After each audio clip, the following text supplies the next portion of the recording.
temas actuales y temas que están afectando a los hombres cristianos hoy en día y que están perdiendo su lugar. Entonces, en el nombre de Jesús vamos a poder ponernos fuertes en Cristo. Amén. Y se va a armar un debate, va a estar bueno. No vamos a dar guantes de boxeo porque nadie va, pero va a estar bueno los debates. También Adriana me estaba comentando que le escribió Eugenia que está en urgencias. Vamos a orar por ella. ¿Qué le parece, vale? Levantemos las manos. Señor, te pedimos en el nombre de Jesús que tú pongas tu mano poderosa sobre la pastora Eugenia, en el nombre de Jesús. Toda esta piedra que ella tiene sea quitada ahora en el nombre de Cristo Jesús. Bajo el poder del Espíritu Santo, tú recompongas este cuerpo, Señor, para la gloria de tu nombre. Amén. Amén. Wow.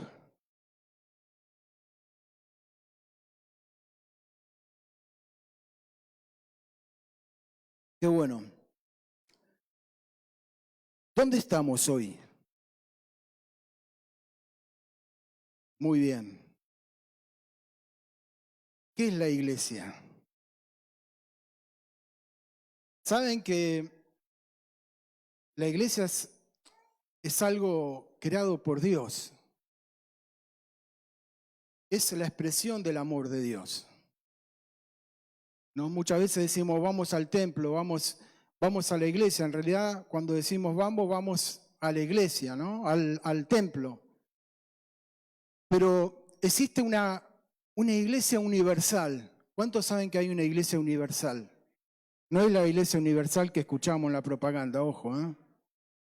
Es la iglesia de aquellos que hemos sido redimidos por Cristo. En todo el mundo, en este momento. Todos aquellos que hemos entregado nuestra vida al Señor. En todo el mundo. Pero también aquellos que están ahora en la presencia del Señor. Eso se le dice la iglesia invisible. ¿No? Ahí está mi abuelo, está mi abuela, mi hermano, está mi suegro, mi cuñado que hace poco partió con el Señor. Esa es la iglesia universal. Aquellos que la iglesia es Cristo, la iglesia. Cristo pone en nosotros una nueva naturaleza que es la persona, a través del Espíritu Santo, Cristo pone en nosotros la naturaleza de Cristo. El Espíritu Santo pone la naturaleza de Cristo. Dice la Escritura que somos piedras vivas. Y ¿saben? La palabra iglesia viene de una palabra griega. ¿Cuántos saben? Eclesia. ¿Qué quiere decir el término eclesia? Es una asamblea que se juntan para un fin determinado.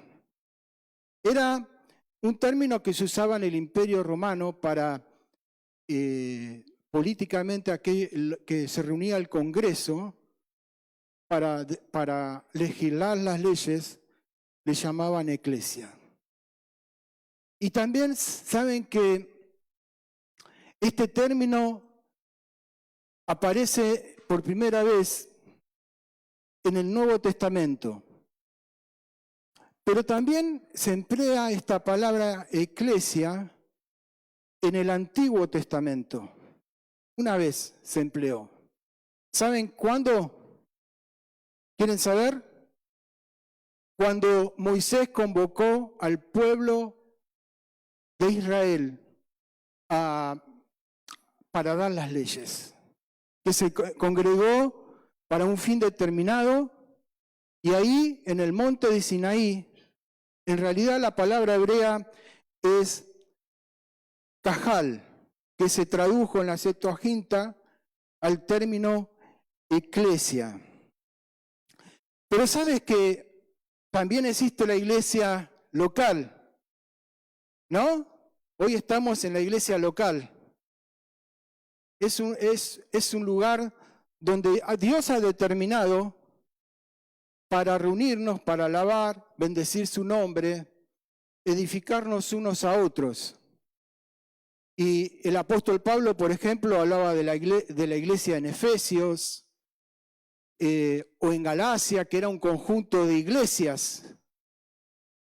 Y también había iglesia en las casas. Por ejemplo, en la casa de Aquila y Priscila había una iglesia. En Ninfas, el hermano Ninfas también tenía una iglesia en su casa. En realidad también, cada cual somos iglesia en tu hogar. ¿Sabes que en tu hogar tienes una pequeña iglesia? ¿No? ¿Estamos entendiendo? Hoy vamos a hacer un poco de enseñanza. ¿Por qué es necesario reunirnos? Miren lo que dijo un teólogo famoso, Jonathan Leeman. Porque dice, las iglesias se reúnen como agencia o embajadas del cielo. Somos una embajada del cielo. Deben hacerse visibles, audibles y tocables, tan palpables como los pies sobre la tierra.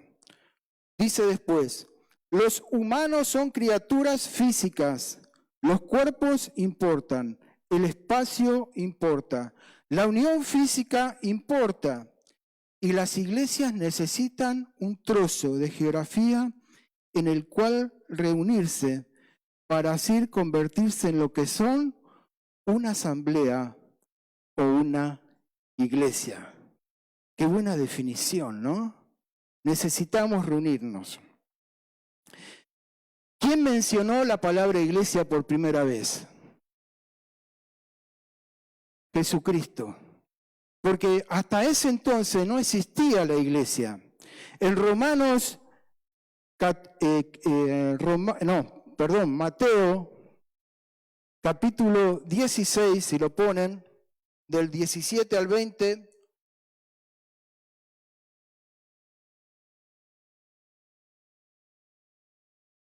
Jesús dice, y Jesús respondió, porque Jesús le había dicho a Pedro, le había dicho a los discípulos, le había preguntado, ¿quién dicen que soy yo?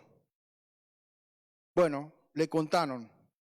Pero Pedro dijo, ¿y ustedes quién dicen? El Señor le pregunta, ¿ustedes quién dicen que soy yo? Y Pedro que dijo, tú eres el Cristo, el Hijo del Dios viviente, del Dios viviente. Y Jesús le respondió en ese momento y le dijo, bienaventurado eres, Simón, hijo de Jonás, porque no te lo reveló carne ni sangre, sino mi Padre que está en los cielos, dice. Y yo también te digo que tú eres Pedro, y sobre esta roca edificaré mi iglesia. La primera vez que Cristo habla de iglesia. Dice en el futuro, edificaré, no es que la iglesia ya estaba, va a edificar. Y ahora vamos a mencionar cuándo fue edificada la iglesia. Dice, y yo te daré la llave del reino de los cielos, y lo que ates en la tierra será atado en los cielos, y lo que desates en la tierra será desatado en los cielos. Entonces ordenó a los discípulos a que nadie dijera que él era el Cristo. Dios le da autoridad. Esto de atar y desatar quiere decir que Dios le da autoridad a la iglesia. Dice, ¿cuándo nació la iglesia? ¿Alguno sabe? En Pentecostés. En Pentecostés nació la iglesia. ¿Qué pasó en Pentecostés? Jesús le dijo a los discípulos, esperen aquí, todavía no hagan nada. Dice, vendrá sobre nosotros el Espíritu Santo. ¿Y qué pasó en Pentecostés? El Pentecostés era una fiesta judía, que era 50 días después de la Pascua. Y vino, dice que estaban orando 120, descendió el Espíritu Santo sobre todos los que estaban congregados ahí, se derramaron lenguas, profecía, alababan al Señor en distintas... Y dice que de repente, porrazo, predica Pedro. ¿Y cuántos son convertidos? Más de 3.000 personas. Y así sucesivamente. Ahí nace la iglesia de Cristo. Ahí, a través del Espíritu Santo, lo que creemos en Cristo, somos insertados en el cuerpo de Cristo. Es una tarea del Espíritu Santo. Dice en Romanos 12:13, pues por un mismo Espíritu, todos fuimos bautizados en un solo cuerpo, ya sean judíos o griegos, ya sean esclavos o libres, a todos se nos dio a beber del mismo Espíritu. Cuando nos entregamos a Cristo, rendimos nuestra vida a Cristo, somos insertados ¿dónde? En el cuerpo de Cristo. Y el Señor sabe cada persona que pertenece al cuerpo de Cristo. Saben también que la Biblia, esto que ponen acá, me molesta.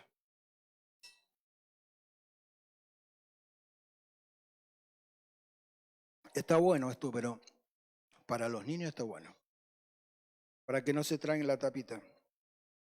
Saben que la Biblia utiliza imágenes para describir la iglesia. ¿Qué imágenes, por ejemplo? Casa de Dios, templo del Espíritu Santo, nación santa, pueblo adquirido. Dicen que hay por lo menos 80 descripciones de la Biblia en el Nuevo Testamento. Pero hay 3 que son relevantes, que son las que yo puse aquí, que las 3 más relevantes son cuerpo de Cristo, familia de Dios y templo del Espíritu Santo. Eres un cuerpo, estamos en el cuerpo. Te guste o no te guste, estás insertado en un cuerpo. Y ahora, cuando el cuerpo quiere crecer, ¿no? Marcela, ahí la vi recién, ella está creciendo. Lo normal es que en un cuerpo crezcamos. ¿Qué impresión te da cuando decimos, wow, la iglesia crecer? Siempre tenemos la idea de que la iglesia crezca. Siempre tenemos la idea de ¿qué? De más cantidad de personas, ¿no? Más edificio, más infraestructura. Y entonces tenemos el concepto de que cuando una iglesia en general tiene muchas personas, es más exitosa humanamente que otras, ¿no? Da esa sensación. No sé, yo a veces hablo y veo en YouTube y algunas otras y parece que el éxito está en el número. ¿Dios lo ve realmente así? ¿Dios lo ve realmente así? Yo quiero que crezca la iglesia, obviamente. Pero quiero enfatizar en detalles. ¿Dios realmente lo ve así? ¿La mirada de Dios es realmente así? Entonces, ¿qué diríamos de una iglesia que está en un pueblo apartado de España, que son 200 habitantes, y hay una iglesia de 50 personas? Y crece un creyente por año o 2. Entonces la iglesia humanamente fracasada, si vamos por los parámetros del mundo, ¿no? Y si vemos que hay muchos edificios, ¿y qué diríamos entonces de la iglesia perseguida? Que hoy está en Irak, Irán, en Turquía. Son unos fracasados, no tienen infraestructura. ¿Dios realmente lo ve así? Dicen, ¿saben que los americanos son los fans, los número uno de las estadísticas, ¿no?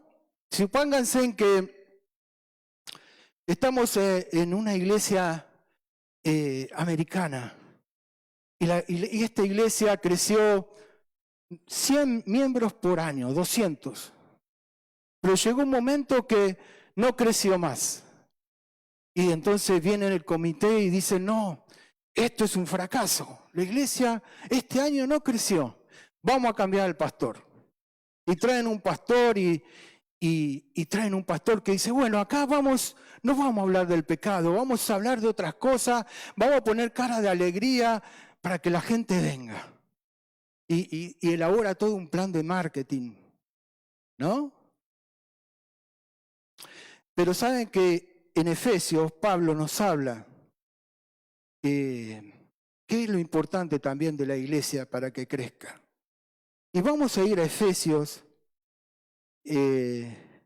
capítulo 4, del 11 al 16. Y vamos a explicar, esto sería bueno que presten atención porque aparte de una prédica, es una enseñanza.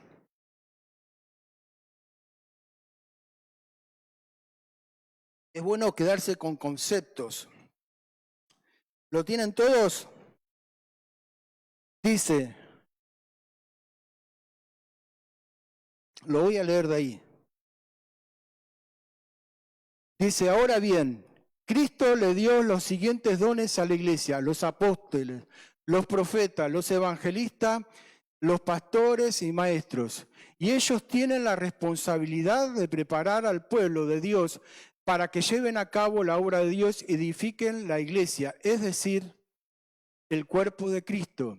Ese proceso continuará hasta que todos alcancemos tal unidad en nuestra fe y conocimiento del Hijo de Dios, que seamos maduros en el Señor, es decir, hasta que lleguemos a la plena y completa medida de Cristo.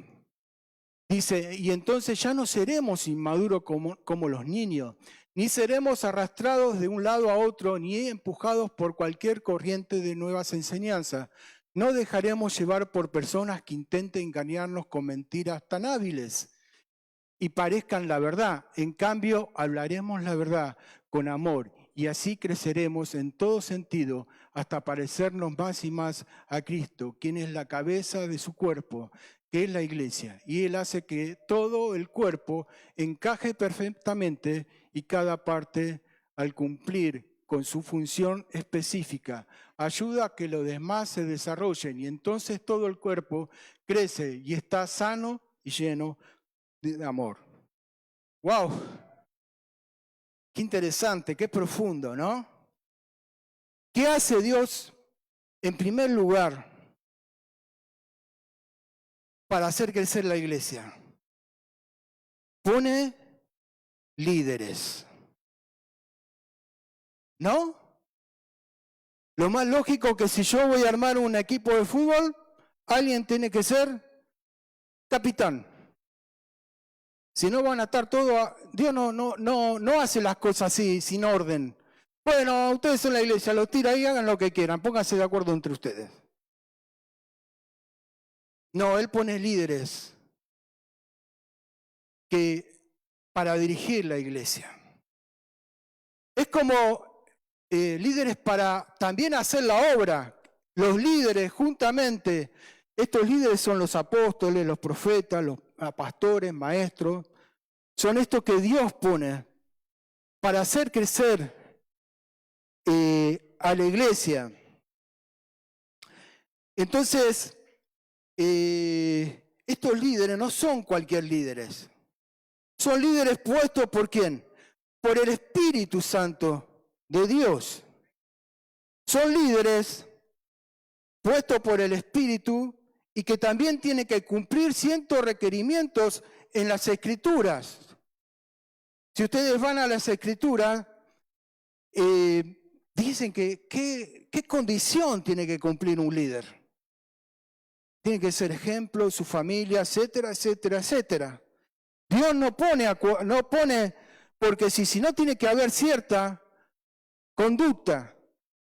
No es que pone cualquier líder, estos líderes que se apropian de la iglesia y hacen de la iglesia suya y se lucran y se sirven de la iglesia, sino que estos líderes son los encargados de enseñar a la iglesia, de guiar a la iglesia, de enseñar, de instruir, de dirigir a la iglesia en el temor del Señor.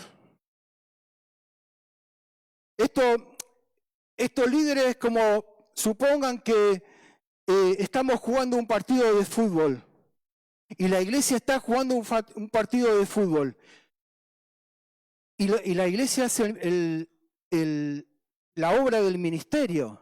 Después vamos a ver qué es la obra del ministerio. Y el capitán son los líderes que representan. Los líderes juntamente con toda la iglesia hace la obra del ministerio en forma conjunta. Entonces, estos líderes son puestos por Dios. ¿Para qué? Para edificar la iglesia de Cristo. Entonces, es como si fuera el jugador de fútbol y los líderes es el capitán. Como Messi, ¿no? Di María anda para allá, tira el centro para acá, pero él también se mueve, Messi, ¿no? ¿A quién le gusta el fútbol? A nadie le gusta el fútbol aquí. Madre, si no te gusta el fútbol, ¿qué hago? Entonces, un poco así es. Y todos colaborando y haciendo la obra del ministerio.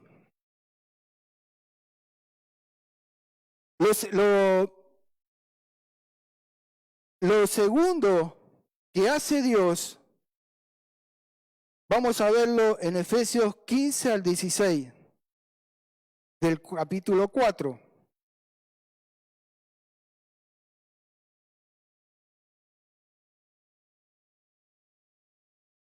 Lo segundo que hace Dios, lo leemos acá y después lo explicamos. 4 del 15 al 16, dice, sino que hablando la verdad en amor, crezcamos en todos los aspectos en aquel que es la cabeza, es decir, Cristo, a quien todo el cuerpo, estando bien ajustado y unido por la cohesión que las coyunturas proveen, conforme al funcionamiento adecuado de cada miembro, produce el crecimiento del cuerpo para su propia edificación. Lo segundo que hace Dios es dar el crecimiento a la iglesia a través de Cristo. El que da el crecimiento de la iglesia es Cristo. De Él viene la savia. ¿Saben qué es la savia? Es lo que alimenta a las plantas y las hacen crecer. Y vienen todos los nutrientes, todos los minerales, todas las proteínas y hace crecer.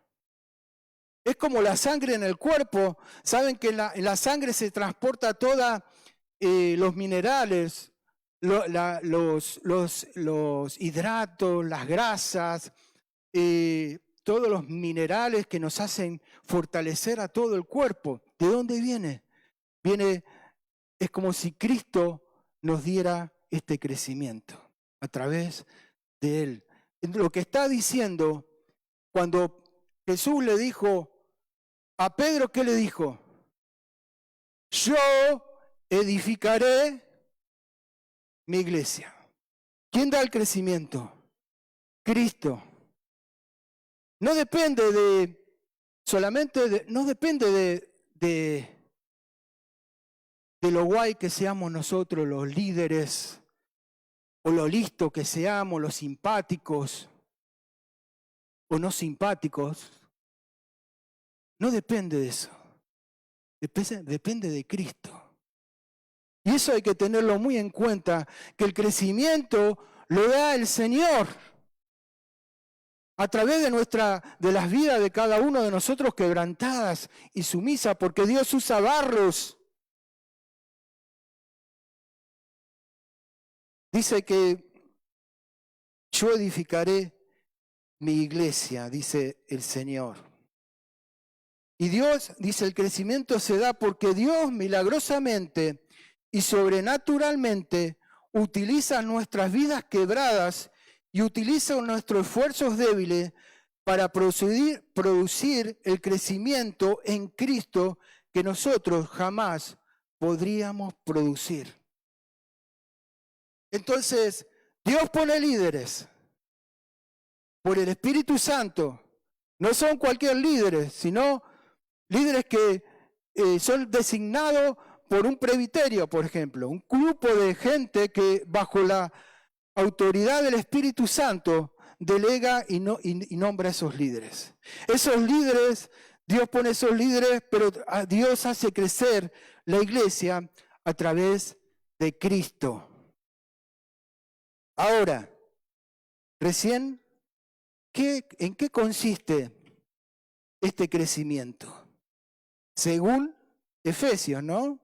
Efesios y lo que está diciendo Pablo. ¿En qué consiste el crecimiento?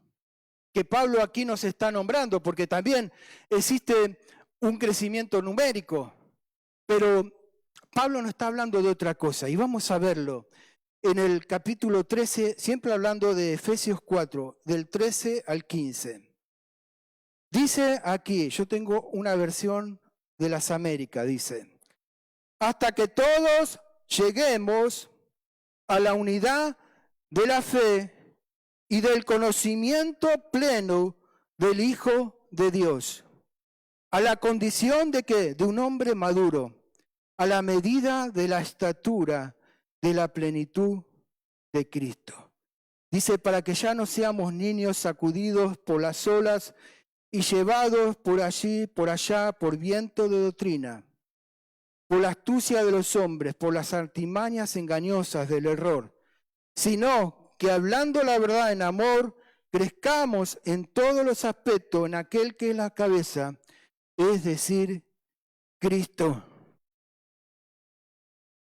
¿En qué consiste el crecimiento de la iglesia? ¿En qué consiste? En parecernos a Jesús. En asemejarnos a Cristo Jesús. ¿Y saben qué me gusta lo que dice aquí? Hasta que todos, no hay privilegiados en el reino de Dios. Hasta que todos lleguemos a la estatura de Cristo.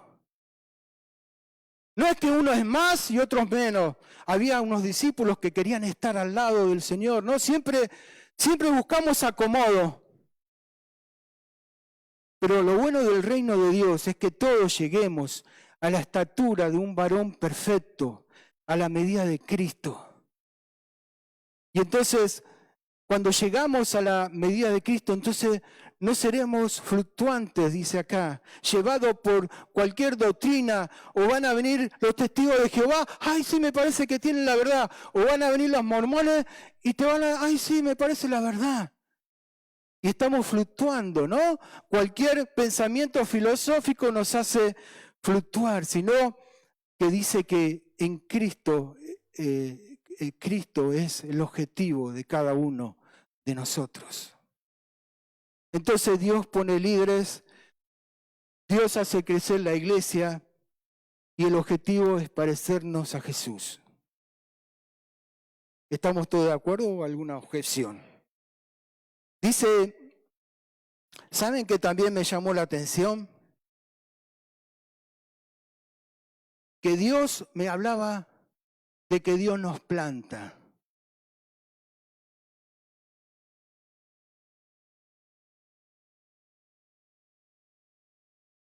Dios te planta en una iglesia local. Imagínate tú que estás en un jardín en tu casa y tienes un rosal. Ay, mirá, querida, qué lindo rosal traje, vamos a plantarlo acá. Tac. Y pasan 4 o 5, una semana, no me gusta tanto acá, lo sacamos, vamos a plantarlo acá. Y pasan 4 o 5 días, ay, no me gusta acá, me gusta acá. ¿Qué va a pasar? No vas a crecer. No va a crecer ese rosal. Y lo más probable es que se seque. Entonces, Dios no planta, hablamos de la iglesia universal, hablamos de la iglesia local, que era necesario que estuviese la iglesia local, pero también Dios nos planta en una iglesia, y hoy saben que existe la iglesia a la carta, ¿no? Ay, a mí me gusta capaz que este tipo de... Y vamos rotando de ahí por ahí.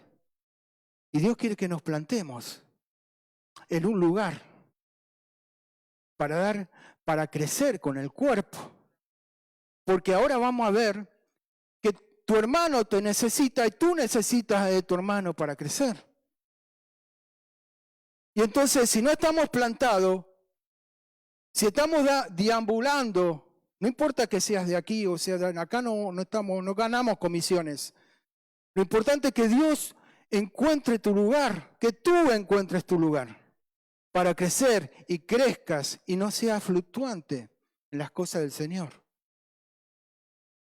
Entonces, dice que en el Salmo 92, 12, 13 dice, el justo florecerá como la palmera, crecerá como el cedro en el Líbano, plantados en la casa del Señor, florecerá en los atrios de nuestro Señor. Hoy esto lo comparo como que estamos plantados en una iglesia, porque esto es de la antigüedad, pero si lo trasladamos hasta hoy, nos plantamos en una iglesia. ¿Saben que es posible que llenemos 3 veces este local, pero no crezcamos como iglesia de Cristo? No es solamente el número, sino que tiene que haber un crecimiento. ¿Y cuál era el crecimiento? ¿Parecernos a quién? ¿Al pastor? No, a Cristo. Dice, miren lo que dice Pablo en Colosenses 1, 28 y 29. Y nosotros proclamamos, amonestando a todos los hombres y enseñando a todos los hombres en toda sabiduría, a fin de presentar a todo hombre perfectos en Cristo, dice. Con este fin, dice Pablo, trabajo y esforzándome según su poder que obra poderosamente en mí. Dice Pablo que trabaja y él se esfuerza para que el cuerpo de Dios se parezca a Cristo, Jesús.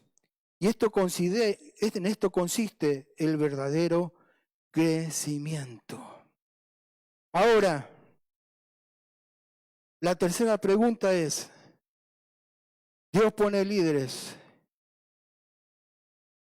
El crecimiento lo produce Cristo. El crecimiento consiste en aparecernos a Cristo. Dios lo hace a través de Cristo. Nosotros, ¿cómo participamos en esto? ¿Qué es lo que tenemos que hacer nosotros como iglesia? ¿Qué es lo que tenemos que hacer cada uno de nosotros como iglesia? Dice Efesios, vamos a ir de nuevo, lo bueno es que no nos movemos de este libro, dice en Efesios 4, 11 y 12,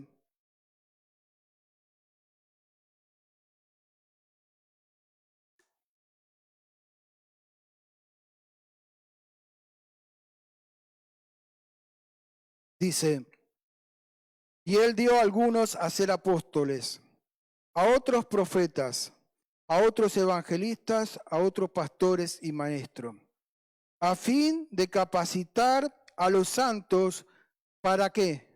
La obra del ministerio, para la edificación del cuerpo de Cristo.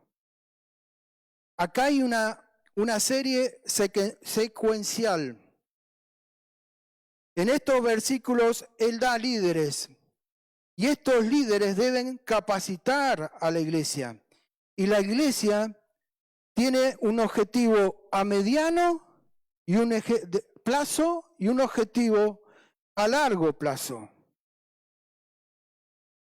El fin de mediano plazo es hacer la obra del ministerio. Y el fin a mediano plazo produce un fin a largo plazo que es la edificación del cuerpo de Cristo. ¿Entienden? La iglesia dice que Dios levanta líderes para que haya un objetivo a corto plazo y a mediano plazo. El mediano plazo es hacer la obra del ministerio. ¿Para qué? Para que haya un objetivo a mediano plazo que es edificar la iglesia de Cristo. O sea, líderes capacitan miembros haciendo la obra del ministerio. Todo junto, esto resulta que la iglesia se parece más a Cristo. O sea, la manera que Dios determina para hacer crecer la iglesia de forma milagrosa es mediante el involucramiento de personas como tú y como yo. Dios te necesita a ti y tú necesitas de tu hermano, yo necesito de ti, para que Dios haga la obra y yo me parezca a Cristo. ¿Qué es la obra del ministerio? Porque hablamos la obra del ministerio. ¿Qué es la obra del ministerio? A lo largo de las Escrituras, la palabra ministerio es sinónimo de la palabra servicio. La palabra ministerio es sinónimo de la palabra siervo. Ministrar es servir, ministro es siervo. Pablo lo que está diciendo que Dios le ha encargado a toda la iglesia, ¿qué? La obra del servicio. ¿Servicio o ministerio a quién? Según la lógica de Pablo, a quién servimos o a quién ministramos es al mismo cuerpo de Cristo. La lógica de Pablo es que creceremos como iglesia, creceremos a la estatura de Cristo cuando los miembros están sirviéndose los unos a los otros. Qué bueno, ¿eh? Qué buen sistema que Dios ha hecho, ¿no? Acá no hay privilegiados. Yo necesito de vos, de ti, y tú necesitas de mí.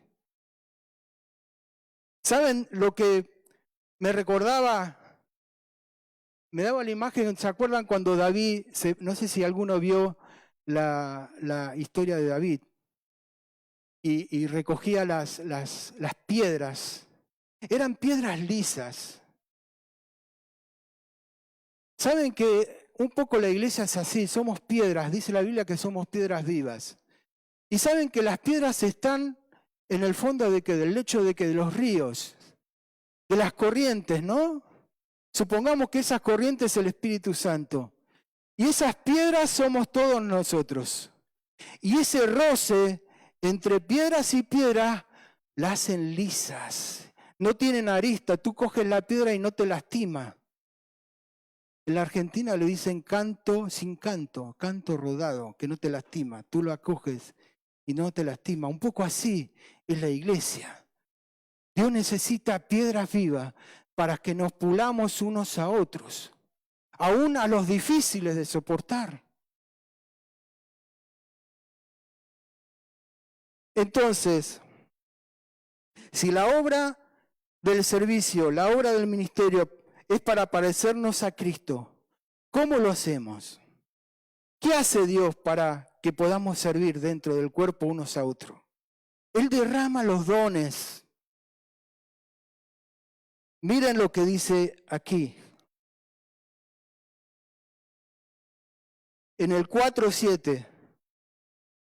Pero a cada uno de nosotros se nos ha concedido la gracia conforme a la medida del don de Cristo. Lo primero que Dios hace en tu vida es derramar un don. ¿Alguno no tiene don? Entonces no es de Cristo. Porque dice que todos recibimos un don. Capaz que tienes que ir y buscarlo y decir, hermano, ¿en qué me ves mejor a mí? ¿En qué me ves mejor? Porque Dios, miren que si Dios no hace crecer, Él hace crecer a la iglesia por Cristo. ¿Y quién da ese don? El Espíritu Santo. En definitiva, Dios lo da. Dice que en Romanos 12:6, dice, pero teniendo los dones que difieren según la gracia que nos ha sido dada, usémoslos. Si el de profecía, todos quieren profetizar, pero no todos profetizan. Úsese en proporción a la fe. El de servir, en servir. El que enseña, en la enseñanza. El que exhorta, en la exhortación. El que da, con libertad. El que dirige, con diligencia. El que muestra misericordia, con alegría. Nadie queda sin propósito en el cuerpo de Cristo. Tú no te puedes quedar en el banquillo mirando que los demás jueguen al partido del fútbol. Tú tienes que participar también. Y si quieres parecerte a Cristo, Dios derrama un don para que los demás sirvan de ti y tú sirvas a los demás, no servirte tú de los demás exclusivamente. Yo tengo que colaborar. Dice John Kennedy, dijo, en una vuelta dijo, no pienses lo que los Estados Unidos puede hacer por ti. Piensa lo que tú puedes hacer por los Estados Unidos. Lo mismo vamos a trasladarlo hoy. No pienses lo que los hermanos pueden hacer por ti. Piensa lo que tú puedes aportar con el don que Dios te dio a la iglesia. Amén.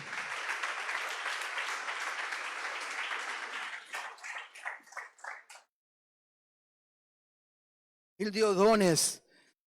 Dice que hay dones de servicio, dones de servir, de recibir gente en su casa, don el poder ayudar a gente necesitada, a gente enferma, dar alientos a aquellos que lo necesitan, coordinar apoyo para quienes están enfermos, dones de discernimiento, dones de ciencia, dones de enseñanza de la palabra, dones de organizar, dones de consejo, dones de consuelo, dones de sanidad, dones de profecía, dones para manejar sonido, redes, etcétera, etcétera, etcétera. No hay que perder el punto de vista. El punto de vista es servirnos y ministrarnos, no es simplemente ser buenas ondas. Usemos los dones para que seamos transformados más y más a Cristo, a fin por el cual servimos y nos ministramos es para asemejarnos a Cristo. Amén. Dios nos da los dones. Y después dice en Efesios 4:15, dice, si no, ¿lo tienen? Sí. Efesios 4:15 dice, sino que hablando la verdad en amor, crezcamos en todos los aspectos en aquel que es la cabeza, es decir, Cristo. ¿Qué es esto de hablarnos la verdad en amor? En otras versiones dice, sigamos la verdad en amor, ¿vale? Pero quiere decir lo mismo, que debemos hablar la verdad ¿entre qué? Entre nosotros, en amor. Independientemente de cuál sea el don que Dios ha derramado en cada uno de ustedes o en mí, todos tenemos el llamado a hablarnos la verdad en amor. Independientemente, no tiene nada que ver los dones. Estamos hablando ahora de otra cosa. ¿Qué es hablarnos la verdad en amor? Es hablar la palabra con palabras mayúsculas a los demás, a mis hermanos. Es poder, ¿saben que tú tienes a Cristo dentro de ti? ¿Y tu hermano qué tiene? A Cristo. Tomando un café en nuestras relaciones diarias con nuestros hermanos, tenemos el llamado a hablarnos la verdad en amor. La verdad, transmitir la vida de Dios que hemos experimentado con su palabra. Entonces, mutuamente nos vamos ministrando uno a otro, no depender solamente de una predicación un domingo o un viernes, sino que cada uno de nosotros, no significa que cada uno de nosotros tenemos que pararnos y predicar a un grupo de personas, no. Está hablando de transmitir a tu hermano la vida de Dios, la vida de Cristo. Dice que el que cree en mí de su interior correrán aguas de vida y eso va a saltar para otros. Yo tengo que ayudar a mi hermano a transmitirle esa vida de Dios cuando hablo. Cuando transmito, yo transmito palabra de Dios. No es solamente hablar cosas triviales, sino, dice que la vez pasada predicó Carlos de Pedro y Juan, que dijeron, no tengo oro ni plata, pero lo que tengo te lo doy. En el nombre de Jesús, hermano, yo no tengo nada, ni oro ni plata, pero tengo a Cristo. Yo te puedo transmitir a Cristo. No sé si me entienden. Cuando estamos pasando tiempos de tribulación, tiempos difíciles o tiempos de gozo o de alegría, necesitamos personas que nos ministren y nos hablen la verdad revelada. Hermano, no te decaigas. Hermano, el Señor dice que somos más que vencedores. Alentar, no pisotear a mi hermano, sino alentarse los unos a los otros y transmitir la vida de Dios a cada uno de nosotros. ¿Saben qué es la comunión? La comunión es eso, es transmitir la vida de Cristo entre hermanos. Tenemos algo en común. ¿Quién es? Cristo. Eso es la comunión. No puedes tener comunión con alguien que no conoce al Señor. Sino dentro del cuerpo solamente podemos tener la comunión de Dios. Dice en Juan 17:7, dice, santifícalos en la verdad. Tu palabra es verdad. Miren lo que dice Hebreos 13:13, dice, antes exhortándonos los unos a los otros cada día, mientras todavía se dice hoy, no sea que alguno de vosotros sea endurecido por el engaño del pecado. Necesitamos gente que nos diga, hermano, por ahí no vayas, es peligroso.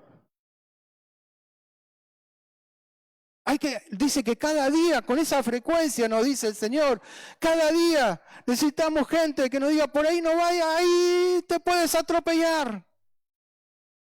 Estás cruzando un semáforo un semáforo en rojo. ¿Por qué? Porque el pecado es un engaño, hermano. Constantemente nos quieren engañar y necesitamos, hermanos, que nos pongan los pies sobre la tierra y nos hablen la palabra de Dios con verdad y amor. Dios nos dio herramienta en la iglesia de Cristo para que nos pudiéramos animar y exhortar cada día en la verdad, en amor. Estaba escuchando a un pastor que él estaba hablando sobre la iglesia y quiero dar el ejemplo que él puso. El pastor se llama Justin Burkholder, no sé.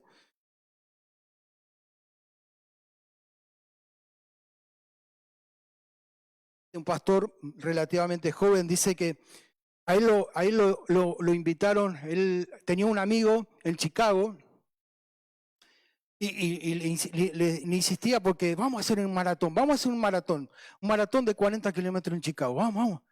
Y bueno, al fin de cuentas se entrenó y se preparó para hacer el maratón. Y se largaron al maratón después de unos días. Y este pastor dice que llegó a los 20 kilómetros y le empezó a agarrar calambres en los gemelos. Y el otro amigo que estaba con él, que era creyente también, le agarraba, le tiraba, le daba masaje, le sacaba los... ¡Vamos! Dice, vamos, sigamos. Ah, no doy más, dice, no doy más. Y bueno, siguieron. Y siguieron. Y le faltaban 2 kilómetros para terminar la maratón. Y este pastor decía, no doy más. Pero vos sos tonto, le dice, faltan 2 kilómetros nada más. Justo ahora vas a abandonar. Y llegaron. Y en definitiva es eso la iglesia. Que cuando necesitamos aliento, que alguien nos diga, hermano, yo te entiendo. Yo sé la situación que estás pasando. Pero el Señor dice que somos más que vencedores. Y yo te animo, te aliento. Voy a orar con vos. No te voy a pisar la cabeza. Y cuando necesitamos gente que nos diga, hay perdón en el Señor. Hay restauración. Dios te ama. Necesitamos gente que nos hable la verdad, gente espiritual. Y entonces, así unos a otros nos ayudamos mutuamente para parecernos al Señor, a Jesús. Porque saben que en las relaciones entre hermanos hay asperezas también. ¿Sabían? ¿Y qué va a implicar que yo tenga asperezas? Que tenga que tomar, ¿qué? La cruz. Y si yo tomo la cruz, ¿qué? Muero. Y si muero, ¿quién vive? Significa humillarme ante mis hermanos también. Y estaba leyendo acá justamente cómo empieza el capítulo 4 de Efesios. Dice, yo pues preso en el Señor, os ruego que andéis como es digno de la vocación con quien fuiste llamado, con toda humildad y mansedumbre, soportándonos. Ya Pablo venía diciendo, soportándonos con paciencia los unos a los otros en amor. ¿A quién le dio Dios la obra del ministerio? ¿A quién? ¿A quién? Me voy, si no dicen a todos. Me voy porque soy un fracaso. No me voy porque hay que terminar. A todos los creyentes. No es exclusivamente de los pastores, de los líderes.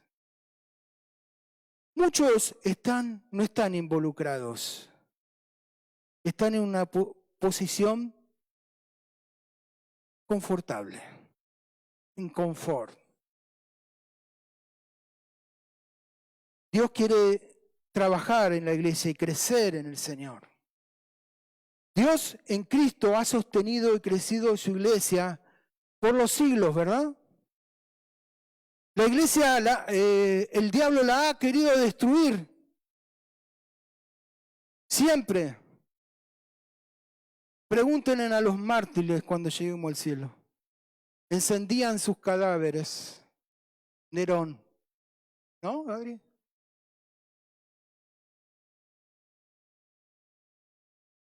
La iglesia de Jesucristo se ha enfrentado con múltiples persecuciones y ha sobrevivido.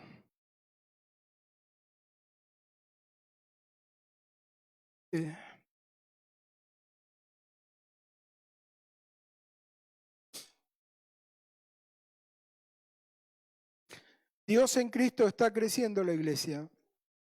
Dios en Cristo está sosteniendo su iglesia.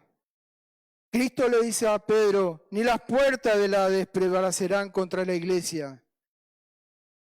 Pero no prevalecerán contra la iglesia.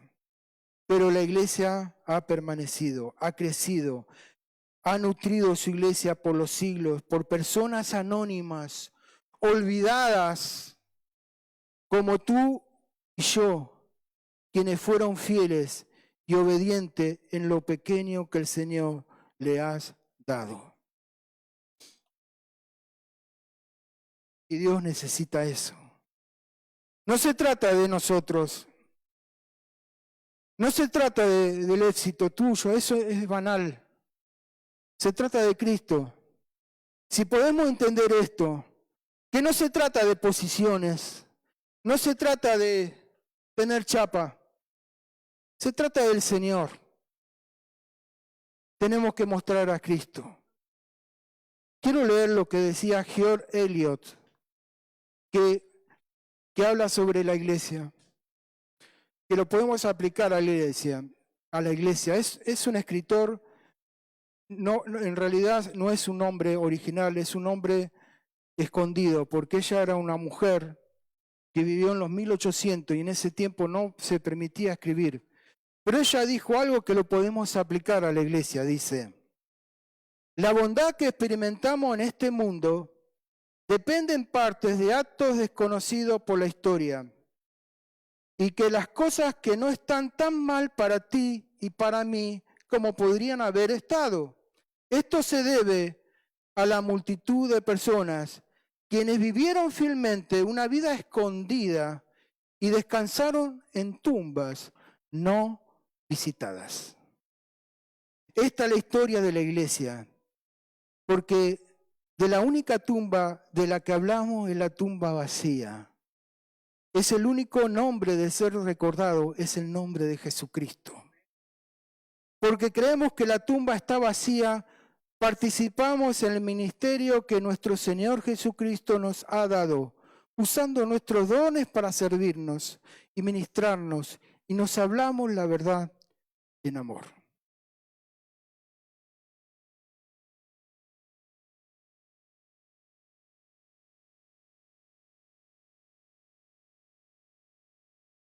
Vamos a cerrar los ojos y vamos a emplear 5 minutos para orar y alabar al Señor. Para que el Espíritu Santo haga algo en nosotros. Que no sea una palabra, que sea el Espíritu Santo hablando a cada uno de nosotros. Y acá lo importante es que el Señor haga la obra en su iglesia, y hacer la obra en su iglesia es hacer la obra en cada uno de nosotros. Y hoy podemos cantar esta canción en oración, que los chicos nos van a ministrar, y lo vamos a tomar como una oración. ¿Vale? Vamos a cerrar los ojos, iglesia, y vamos a dejar que abrirte, romperte al Espíritu Santo.